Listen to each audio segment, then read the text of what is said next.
ಮಳೆ ಹೆಚ್ಚಾದಂತೆ ಡೆಂಘಿ ಚಿಕನ್ಗುನ್ಯಾ ಈ ಕೇಸಸ್ಗಳು ಕೂಡ ಹೆಚ್ಚಳ ಆಗ್ತಾ ಇದೆ. ರಾಜ್ಯದಲ್ಲಿ 1526 ಜನರಲ್ಲಿ ಡೆಂಗಿ ಪತ್ತೆ ಆಗಿರೋದು. 366 ಜನರಲ್ಲಿ ಚಿಕನ್ಗುನ್ಯಾ ಪ್ರಕರಣಗಳು ದಾಖಲಾಗಿದೆ. ಬಿಬಿಎಂಪಿ ವ್ಯಾಪ್ತಿಯಲ್ಲಿ ಗರಿಷ್ಠ ಪ್ರಕರಣಗಳು ವರದಿಯಾಗಿದೆ. 25,000ಕ್ಕೂ ಅಧಿಕ ಡೆಂಗಿ ಟೆಸ್ಟ್ ಅನ್ನು ಮಾಡಲಾಗಿದೆ. 4,509 ಡೆಂಗಿ ಶಂಕಿತರ ರಕ್ತದ ಮಾದರಿಯನ್ನು ಪರೀಕ್ಷಿಸಲಾಗಿದೆ. ಅವರಲ್ಲಿ 705 ಮಂದಿಯಲ್ಲಿ ಡೆಂಗಿ ದೃಢಪಟ್ಟಿದೆ. ಸೊಳ್ಳೆ ಕಾಟದಿಂದ ರಾಜ್ಯದಲ್ಲಿ 821 ಜನರಲ್ಲಿ ಡೆಂಗ್ಯೂ ಪತ್ತೆ ಆಗಿರೋದು. ರಾಜ್ಯದಲ್ಲಿ ಒಟ್ಟು 1,526 ಜನರಲ್ಲಿ ಡೆಂಗಿ ಪತ್ತೆ ಆಗಿದೆ. ನೋಡಿ, ರಾಜ್ಯದಲ್ಲಿ ದಿನದಿಂದ ದಿನಕ್ಕೆ ಈ ವೈರಸ್ಗಳು ಹಾಗೇನೆ ಈ ಫೀವರ್ಗಳ ಕಾಟ ಹೆಚ್ಚಾಗ್ತಾ ಇರೋದು.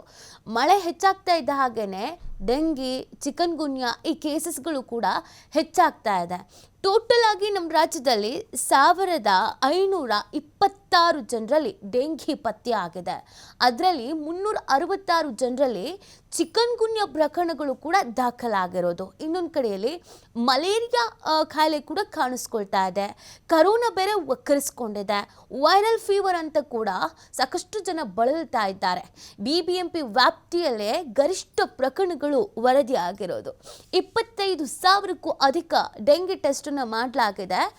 4,509 ಡೆಂಗಿ ಶಂಕಿತರ ರಕ್ತದ ಮಾದರಿಯನ್ನು ಪರೀಕ್ಷಿಸಲಾಗಿದೆ. ಹಾಗಾಗಿ ಬಹಳ ಎಚ್ಚರಿಕೆಯಿಂದ ಇರಬೇಕಾಗತ್ತೆ. ಸ್ವಲ್ಪ ನೆಗಡಿ, ತಲೆನೋವು, ಸುಸ್ತು ಈ ಥರ ಕಾಣಿಸ್ಕೊಳ್ತು ಅಂತಂದರೆ ಹಾಸ್ಪಿಟಲ್ಗೆ ಹೋಗಿ ಚೆಕ್ ಮಾಡಿಸ್ಕೊಳ್ಳೋದು ಬಹಳ ಸೂಕ್ತ.